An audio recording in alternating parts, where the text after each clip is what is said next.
Okay, yeah, congrats for making it to Octos. Thank you. You as well. Yeah. Okay, is everyone ready?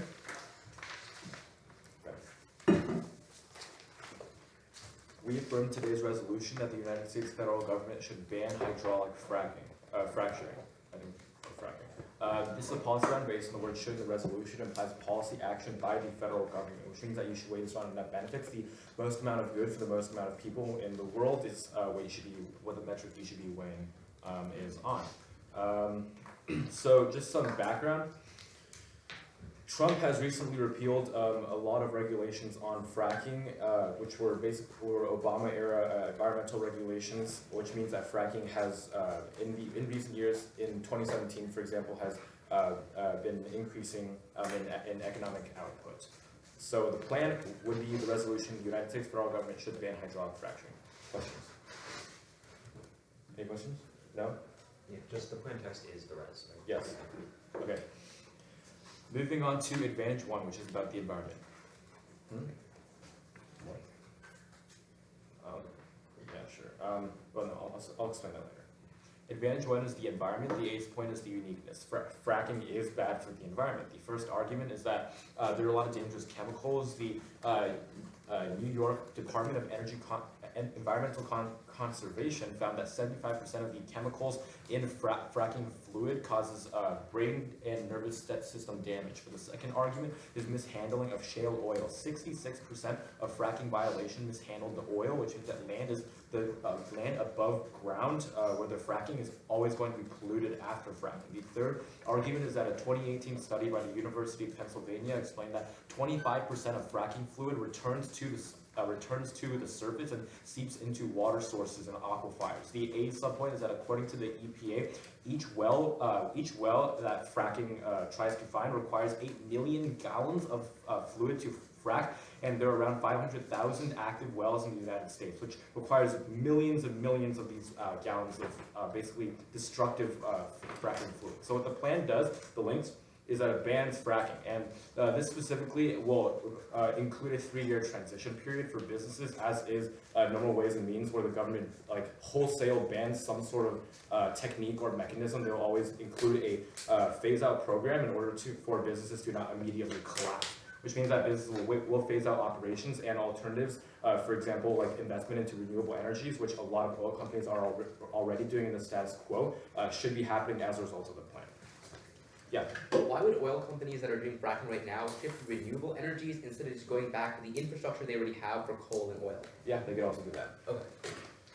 So the internal links basically prevents ecosystem damage. The first argument is that 220,000 wastewater wells failed government inspection in 2017, which is an indication that when fracking continues in the status quo, this is specifically destructive. The second argument is that it causes irreparable damage. Fracking problems in Pennsylvania were basically they couldn't repair even with federal government efforts, which is that conservation efforts don't work. So the impacts of this are, first of all, the amount of deaths and dehumanization. As a result of brain damage, cancer rates increasing. But the second argument is ecosystem dead zones. Basically, fracking fluid, when it spills over to other ecosystems, it will destroy habitats of the native animals, which leads to a collapse of local ecosystems, which also means things like local food sources local food sources will also collapse.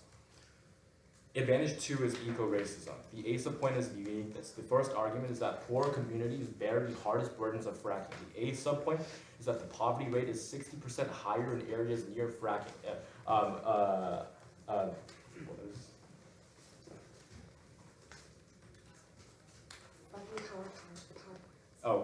Near fracking powered fueled power plants, according to the Global Justice Ecology.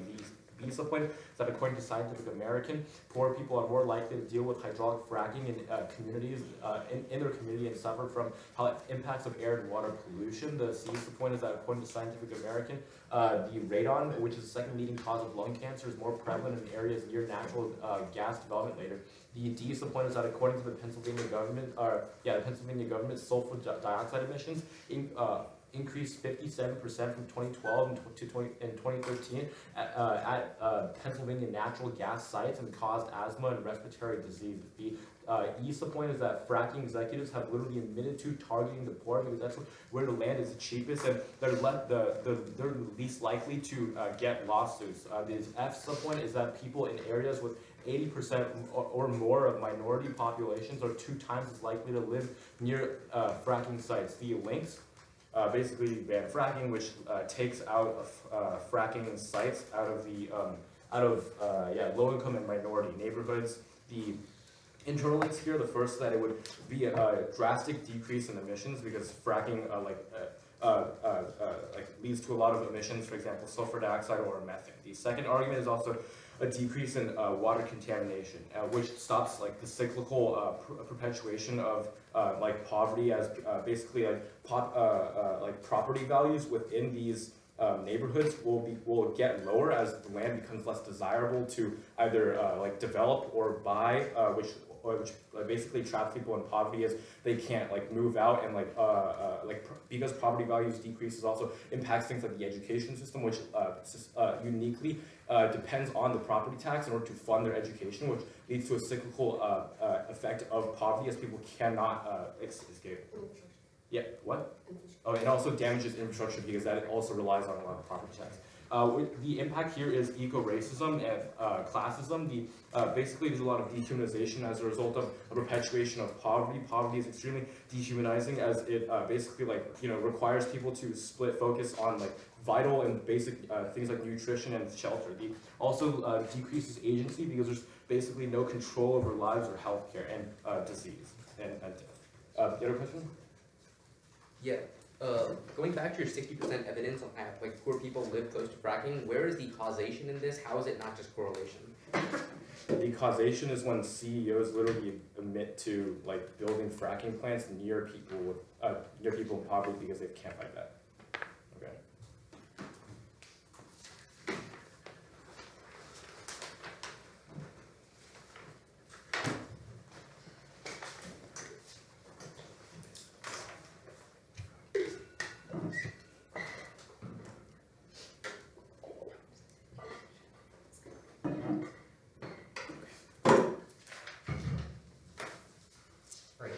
The opposition rebuttal, 8-minute leader of the opposition constructive. Everyone ready? Sorry? Read in the order. Oh, yeah, it's just going to be, it's pretty much just going to be framing leader of the opposition case and then moving on to the government speech. You can flow the framing along with the rest of the case. The rest of the app case? The rest of the opposition case. Yeah. 8 minutes, starting now.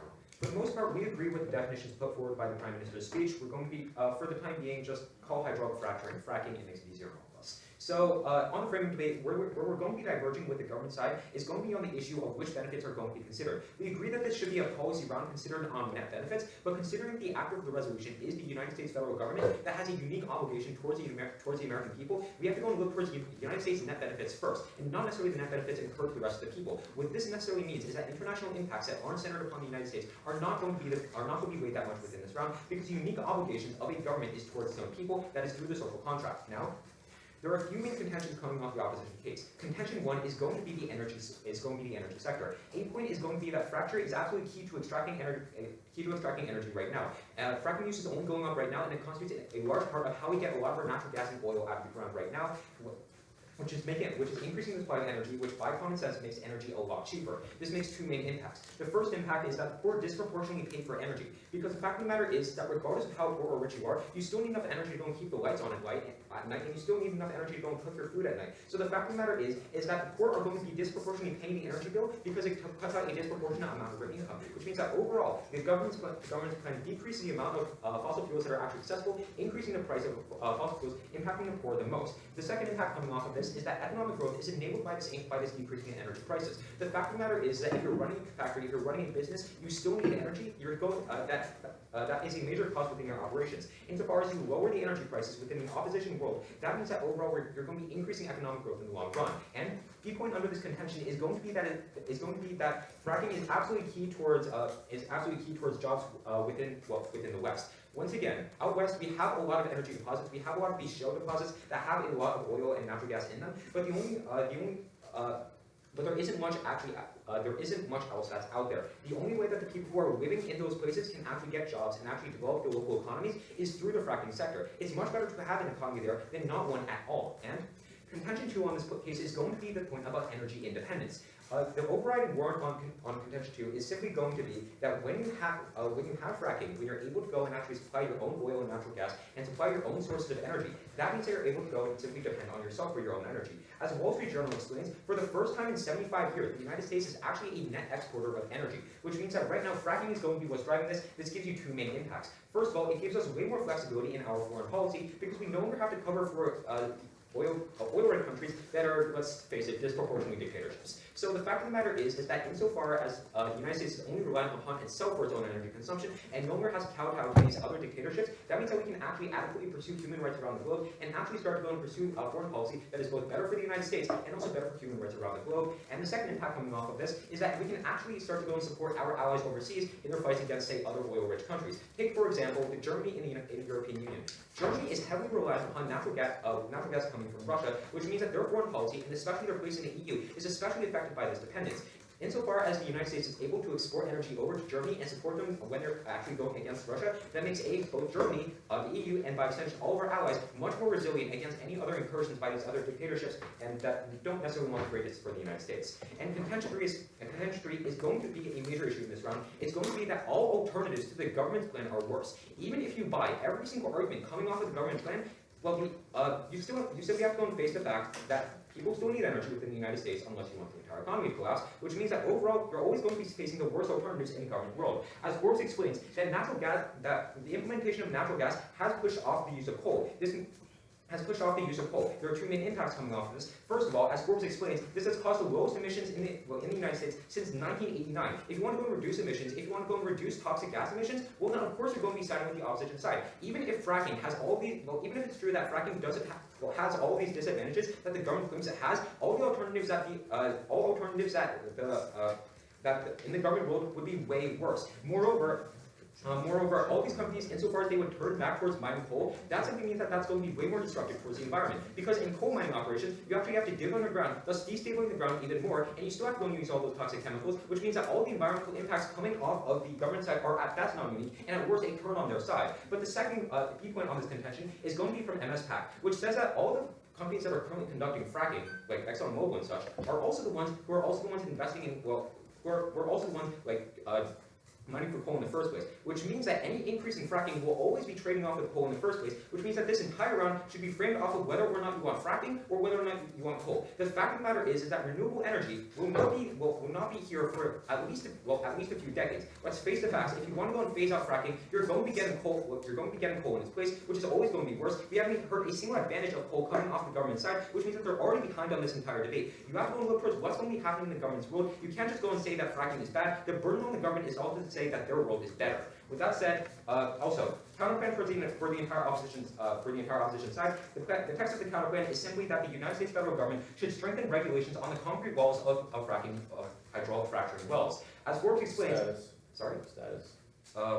just call this unconditional. Great. As Forbes explains, this would solve for the vast majority of toxic chemicals and methane emissions coming out of these fracturing wells. The reason as to why these wells emit these things in the first place is because of regulation. Sorry? Text. Is this a point of clarification? I see the text of counterplan. Oh, yeah, sure. The text of the counterplan is the United States federal government should strengthen regulations on cement walls of hydraulic fracturing wells. Good? Great. With that said, let's also the vast majority of the government case. Let's move on to the government case. First of all, starting off on their 8 point of the environment, just as an overview of the entire thing, if they want to go and pursue these environmental advantages, they have to go and prove as to how their world would have a viable alternative to fracking in terms of getting energy to the U.S. people, while also explaining why those solve for while also saying how those solve for the environmental impacts of fracking. Insofar as they're just saying that fracking is bad, that's not enough reason to be voting for the government within this round. Next on the EPA, the second response is. The fact of the matter is that fracking is a relatively new technology. Insofar, the more that we actually use this, the more investment that's actually going to be put into the technology, which means that as time goes on, this technology will only get more efficient and more clean, which means that overall, the longer that we go and stick with this technology, and the longer that we don't ban it, the better it'll get, which means that the status quo already solves for all the impacts coming out of the government side. At that point, they're only weighing off the time frame. Next, they move on. Next, they also say that we're going to be slowly phasing out, when we start to slowly phase out fracking, all these other energy companies are going to turn towards alternative energy. But as they conceded, by my partner's point of information, they could also always just turn back to coal, and it's way easier to go and turn back towards something you already have infrastructure to, rather than just make a lot of new technology for something that we haven't done in a few decades. With that said, they also say they also say that it's going to be affecting all these ecosystems, and that's going to cause a massive food shortage and cause all these ecosystems to collapse. Two main responses. First of all, they haven't proven that there's a brink for ecosystem collapse. And second of all, they haven't proven why this is a unique reason as why this will push it over, which means that overall they're not getting access to the vast majority of these impacts. Moreover, there's also no way to actually weigh this in the first place because we don't necessarily know what kind of food is being affected, what kind of population are going to be affected in the first place. Now, on to the advantage we have of ecological poverty. First of all, as an overview to this entire contention, cross-apply the entire contention one from the opposition case. Remember that in many of these areas, of course, in many of these areas, they're out west, they don't have that many natural resources, and they don't have that developed economies. It is much better to have an economy there than to simply have no economy there at all. If you want to solve poverty, you have to give them jobs, you have to give them economic opportunity, and don't just take all those opportunities away. And lastly, all these structural concerns are still structural. These companies will still exploit the poor, both in the government world and the opposition world, which means that at best, these impacts are not immediate. It is for these reasons that I urge an opposition battle.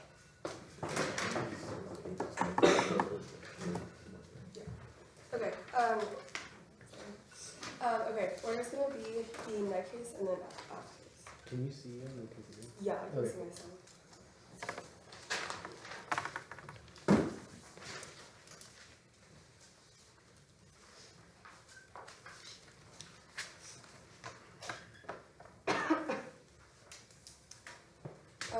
Actually, can you put the counterplan on top of the decides?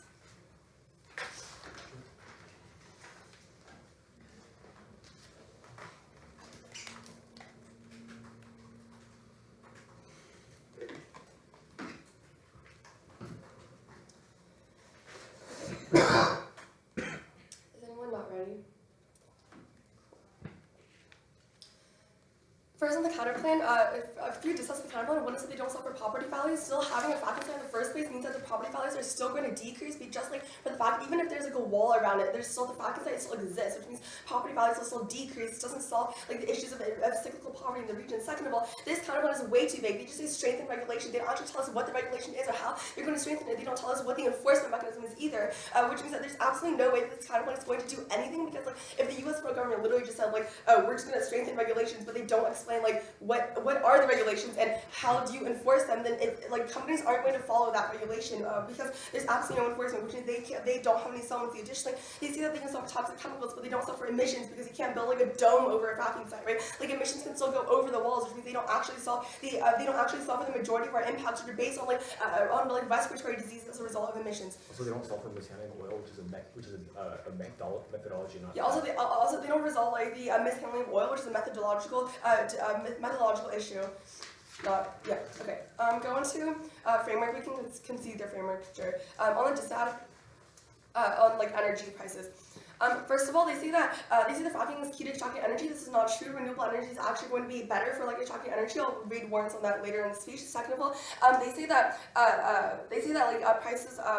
They say prices will grow. They say the prices will grow. However, like renewable energy is able to resolve this because the renewable energy market is like so good right now. The prices are decreasing over time, and we'll be able to check back on this. Additionally, They're already competitive. they're already competitive with coal, which means that that's probably an indication that prices are not going to increase. Additionally, they literally read no links on their disadvantages, which means they don't tell you how our plan causes these impacts. You cannot vote on an impact that doesn't have a link to it. Additionally, just like any sort of like economic decline is just like empirically denied by the fact that New York and Maryland already banned fracking and energy prices do not increase in these areas. Additionally, Ireland, Germany, Bulgaria, all also banned fracking, and we didn't see these happen, which means that if they can give you warrants about how those states and those countries had saw energy prices increase, you can't buy this analysis. Additionally,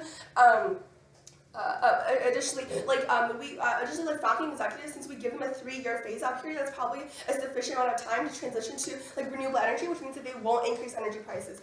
Okay.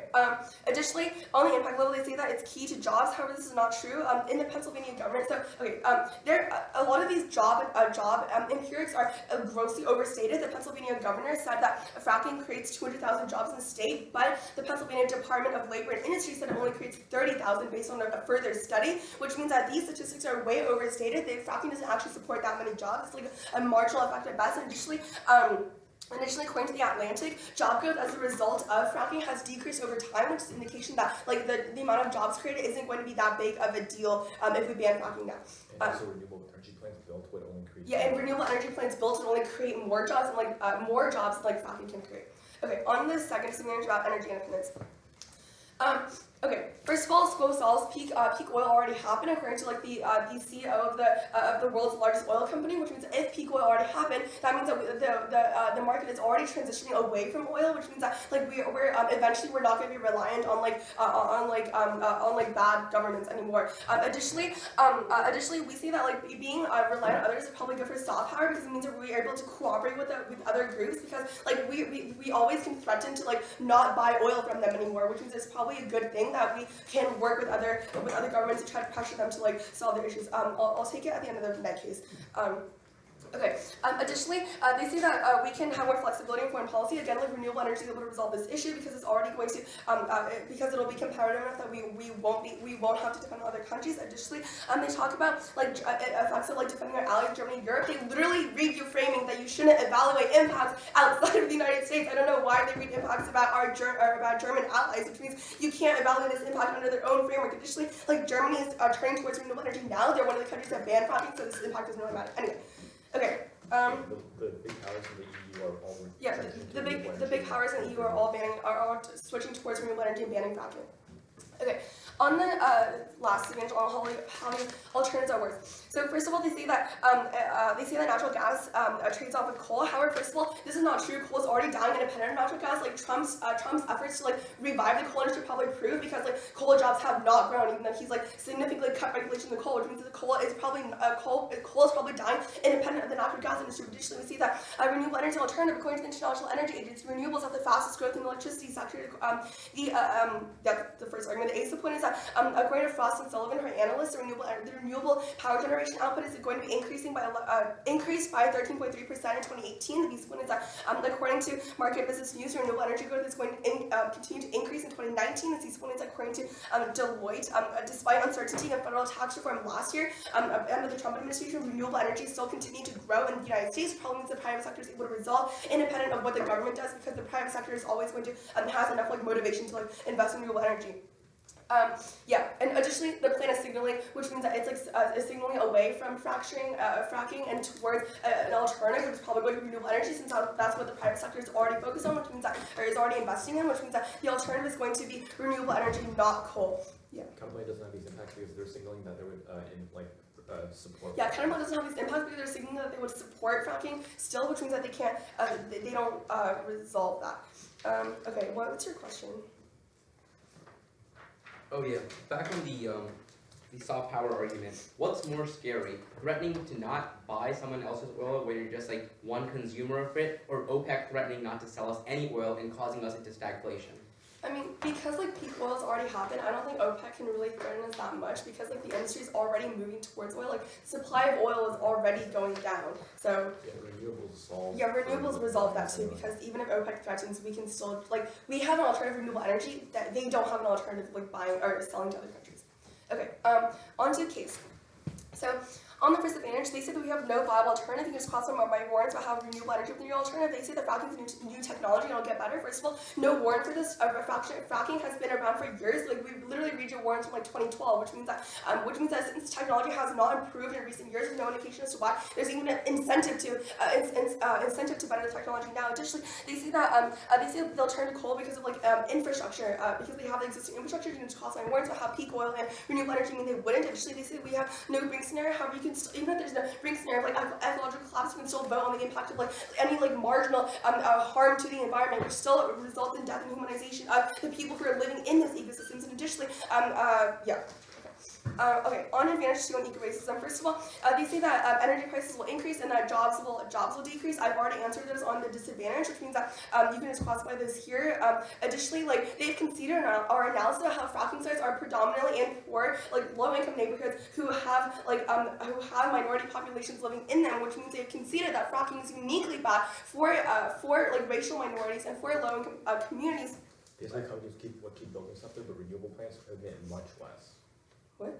Renewable energy plants emit much less. Yeah, renewable energy plants emit much less, which means that any transition towards renewable energy will be good for these low-income communities because it's less emissions, which leads to less water contamination, less emissions, which again, like the counterplan can't solve for because the emissions are always going to be able to like go over a concrete wall, which means that you can still vote on death and humanization there.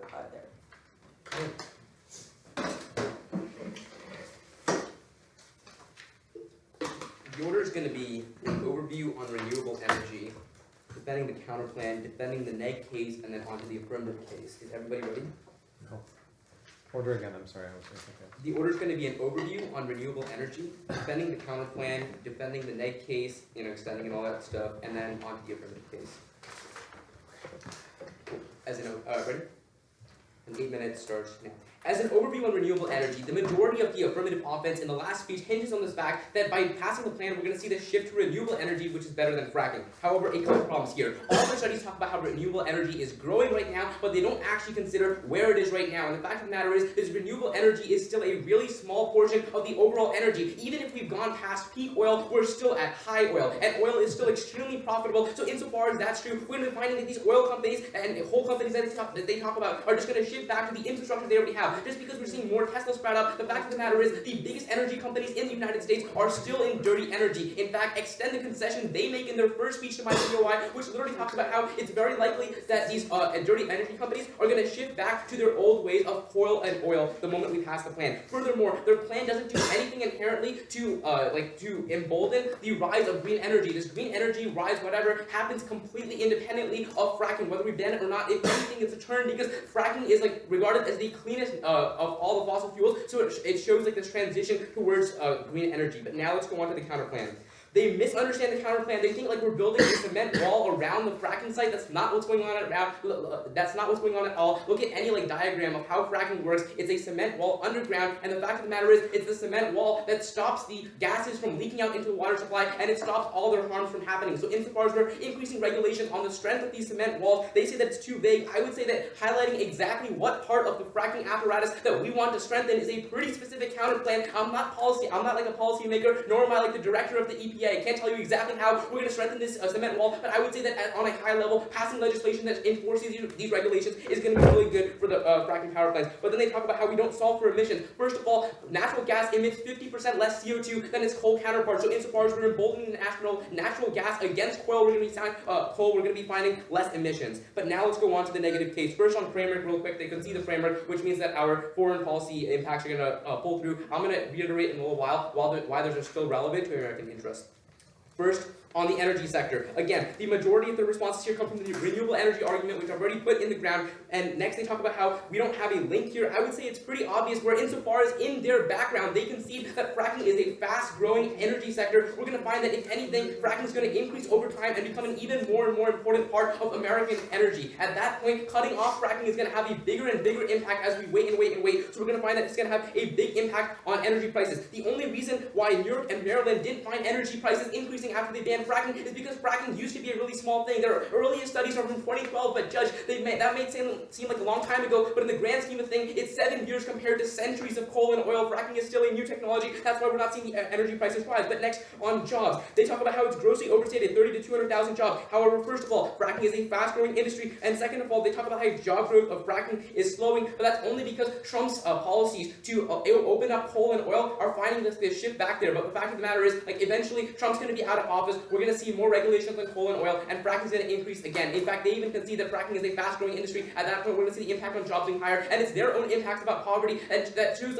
how much of an impact it can have when you're a poor American who loses their job. Those impacts from their case still cross-apply to jobs. But next, let's go on to energy independence. First of all, they talk about how peak oil already happened. I'm already still telling you how oil is still an extremely important part of the American energy budget and the American energy system. But next, they talk about how being reliant on other countries is good because of, quote, soft power. Let's take a second to understand how soft power works. Soft power works when we put parts of our culture in other countries, like say at McDonald's in Russia. Soft power is not being reliant on Saudi Arabia for all our oil and leaving our country at the mercy of OPEC to plunge us into stagflation at any point they please. That is not soft power, that is just a soft country. But next, we're going to find that insofar as they've conceded to our framing and we're looking to American interests, we need to be making sure that we're guarding ourselves from these other organizations that can harm us. So I would say that emboldening our relations with our allies, like Germany, is going to be a really good thing for America, because we've already seen that our allies right now, like, the relationship's a little bit shaky. We want to take any sort of policy we can to re-embolden those relationships, so that at any time of conflict, we have those countries by our side, especially when it comes to trade, and we need that trade because of the trade war with China. We want to make sure our allies are by our side.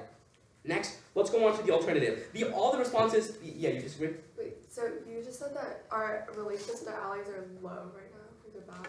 We're saying that for other reasons, our like Trump's like belligerent nature, our relationships are weak. So especially right now, it's key to make sure that we don't do anything to plunge them lower, because we're at like a break point. It's more anecdotal. The fact of the matter is, our relationships with our allies are really, really important.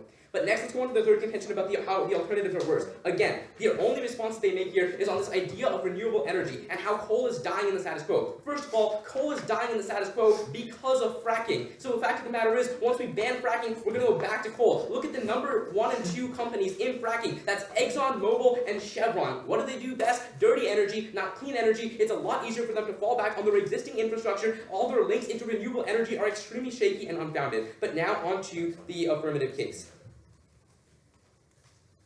First, on the environment. So they talk about how like fracking's been around for a number of years, and that should be like a reason why the technology can improve. Again, 7 years or like a couple of decades even is not a long time compared to coal and oil. So I would argue that coal and oil has a lot less potential to improve in technology as compared to fracking. There's a lot more room for fracking to improve in the future. But then all this, an overview on this environmental contention, it's not an inherent problem with fracking, but in the way fracking is done. This is where the counterplan is going to come in and solve for all the impacts of the environment that they talk about in their first advantage. Because the problem here, like with these chemicals leaking out into the water and with the land around the fracking site being destroyed, these are not problems with fracking, but instead the irresponsible companies that are doing this fracking, regulations on the cement walls, are going to solve for all these issues. But then, when we actually pass the plan, we're going to find that all these harms to the environment are exacerbated by a ban on fracking.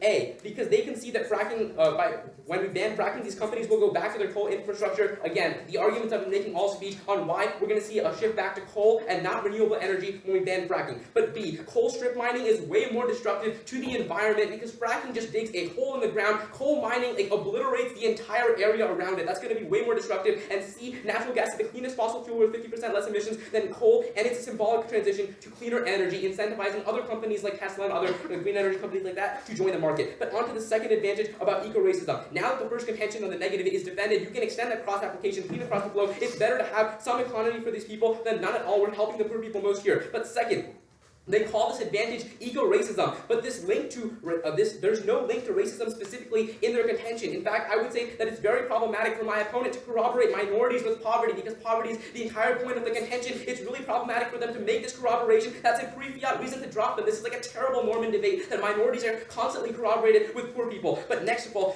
they talk about how like 60% of people in your living near fracking sites are in poverty. This is purely correlation, not causation. They don't provide any link. The only link is that fracking officials admit to targeting the poor.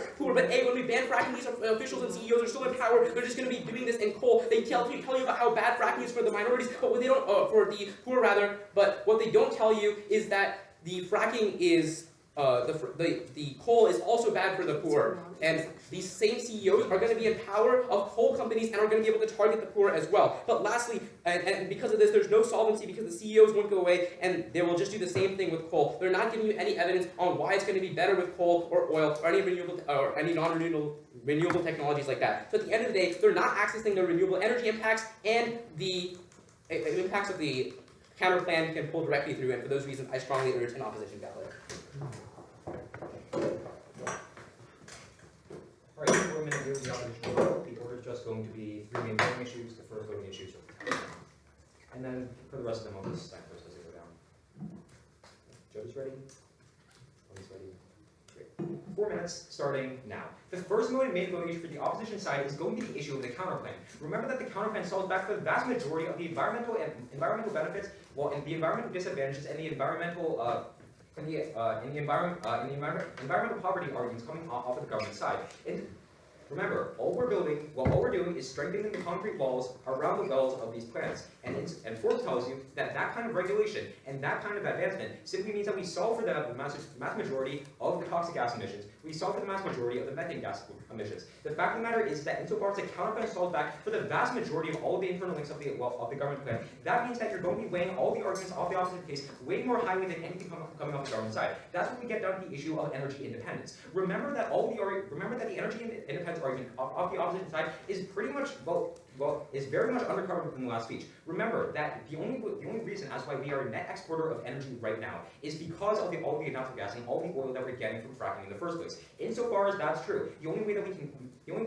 energy independent, the only way that we can increase our soft power overseas, and the only way that we can make sure that our economy is not based upon the foreign policy preferences of other dictatorships in the Middle East is only if we can continue to use fracking. Insofar as that's true, we have a massive impact on our side that applies to the entire economy for a very long duration, as opposed to my opponent's impacts that are already solved back for by potential regulations and technological advancements in the future. At that point, the weight is going to be thrown the way of the opposition side. But even if you don't buy that, the second reason as why you only vote for the opposition side is going to be that the alternative of the government plan is coal. Let's make this very clear right now. They've conceded many different arguments there are many different arguments as to why the alternative of the government is going to be coal and not renewable energy. Let's start off with their own time frame. They say that the phase-out period is 3 years, but the fact of the matter is that right now, we barely have any renewable energy right now. 3 years ago, we still barely had any renewable energy. The fact of the matter is that in 3 years, nothing huge and major is going to be changing, such that a vast majority of America's energy input is going to be renewable energy. They haven't given you any economic incentives as to why this would be true. They haven't given you any brink arguments as to why this would be true. Insofar as we can infer that much, that means that we know that the alternative of the government plan is coal. If you take away fracking, these other companies have the economic incentive to turn towards coal and not necessarily renewable energy. Why would you go and invest so much in technology you don't already have when you already have the infrastructure and all the technology that you need to go and mine coal like you did in the past? There is simply no reason as why there would be so much more investment into renewable energy. There is no reason as why there would be such a mass adoption of renewable energy such that we could already make up for all the natural gas and oil that we're losing towards banning natural gas. And remember, my opponents have not contested that mining coal is worse than getting natural gas or oil through fracking. Insofar as that's true, and insofar as we've already proven that the alternative to the government plan is mining coal, that means that the government world is always going to be worse. No matter what kind of arguments that they give you. Ecological poverty, ecological impacts, all of those are worse in the government's world insofar as they've conceded that coal is worse. But even if you don't buy that, the third reason, as why you only vote for the opposition side, even if every single piece of offense on this flow is a wash, is the economics argument, which really goes whole conceded with in the last speech. Remember what I tell you in the last speech, that fracking out west is absolutely crucial towards many of these local economies. Remember that there isn't that much out west, and the only actual business that is in many of those places is fracking. If you take that away, you destroy those local economies, and you take away all the jobs that are in those areas. Even if their really only response against this is that even if job growth in those areas is slowing, but even if job growth is slowing, that still means that there is a ton of jobs over there, and there is a potential for more job growth in the future. Insofar as that's true, you're destroying all these jobs, you're destroying all these economic opportunities for these people. They state that they're helping the poor, but besides the fact that they're increasing energy prices for the poor, and besides the fact that many of these issues are structural anyway, remember that the only way that you can actually help these people is by giving them economic opportunities, by giving them jobs so that they can actually go and make sure that they can have a better life for themselves, so that in the future they can actually start to create a better life for themselves. It is for these reasons that I urge an opposition ballot. The government simply doesn't solve.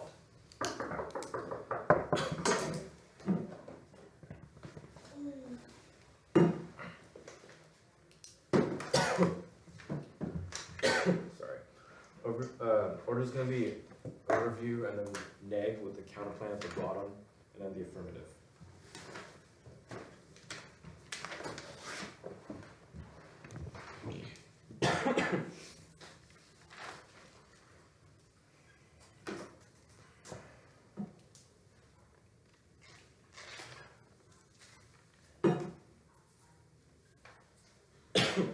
Is everyone ready?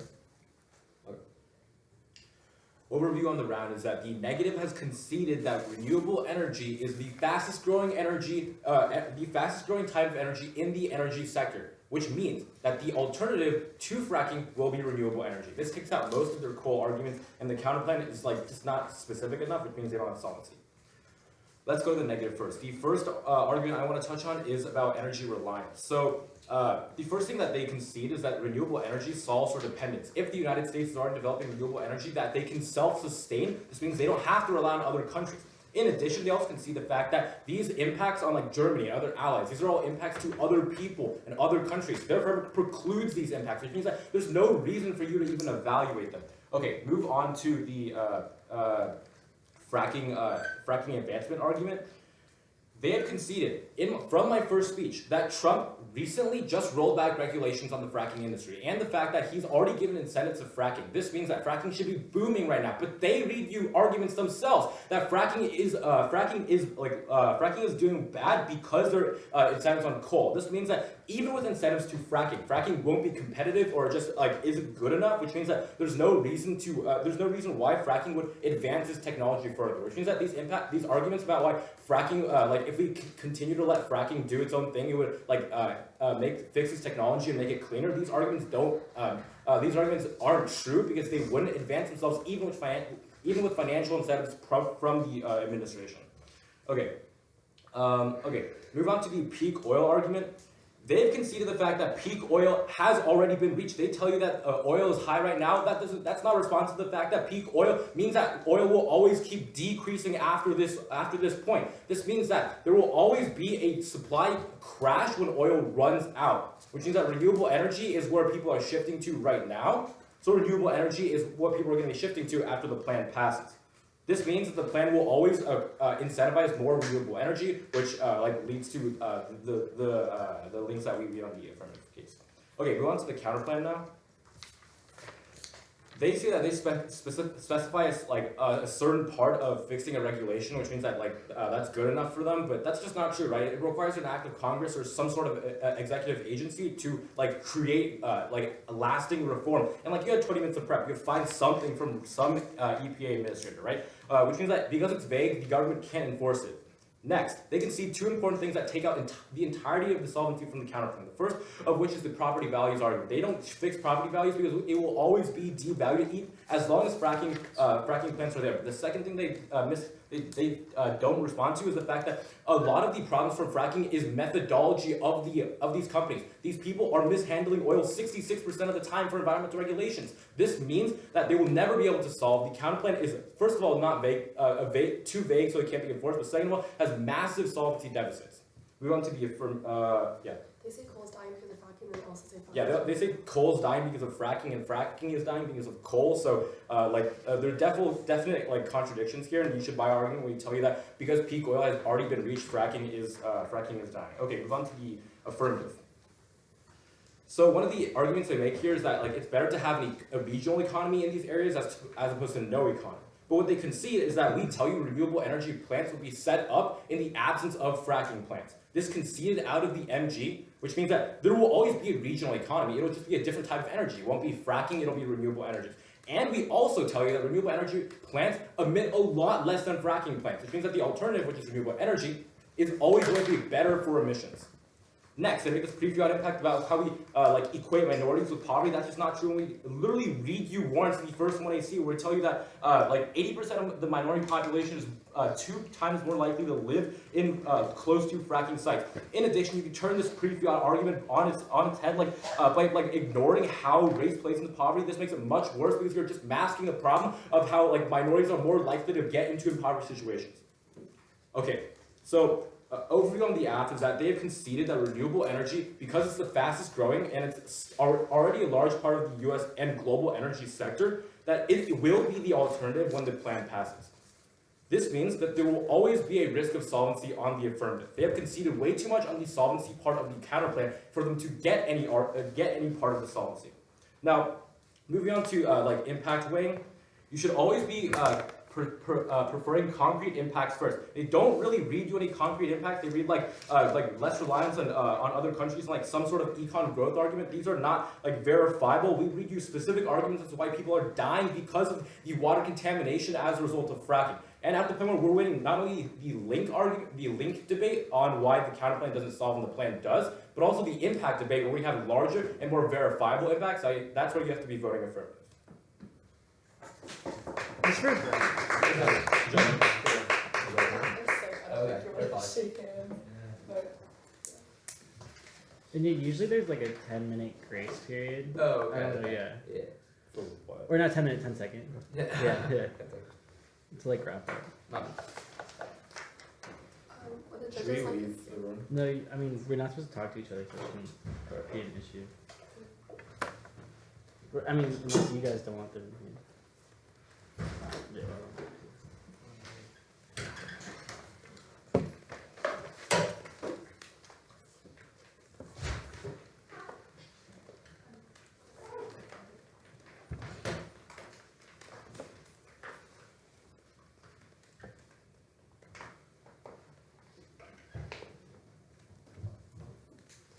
Stop the Oh, yeah, sorry.